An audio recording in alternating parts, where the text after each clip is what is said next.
Allopathy औषधांनी खूप सारे side effects होऊ शकतात, जसं हायपोग्लायसेमिया, रक्तातील शुगरची पातळी जी आहे ती कमी होणे. डायबिटीसच्या औषधांनी रक्ताची शुगरची पातळी कमी होते, पण त्यामुळे हायपोग्लायसेमिया होऊ शकतो.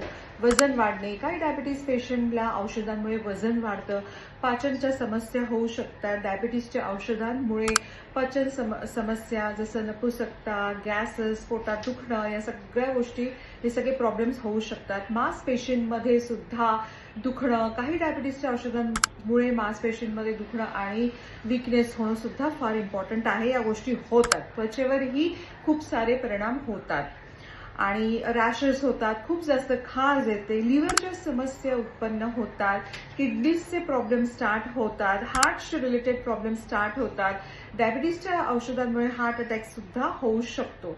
तर त्यामुळे जर तुम्ही नियमित डिबो पावडर जर खाल्ली, नियमितपणे जर याचे प्राशन केले 3 ते 6 महिने, तर तुमची शुगर कंट्रोल राहील आणि डायबिटीस जे ॲलोपॅथी मेडिसिन्स जे आहेत, डायबिटीसचे त्याचे जे साईड इफेक्ट्स आहेत ते सुद्धा 100% कंट्रोल होतील.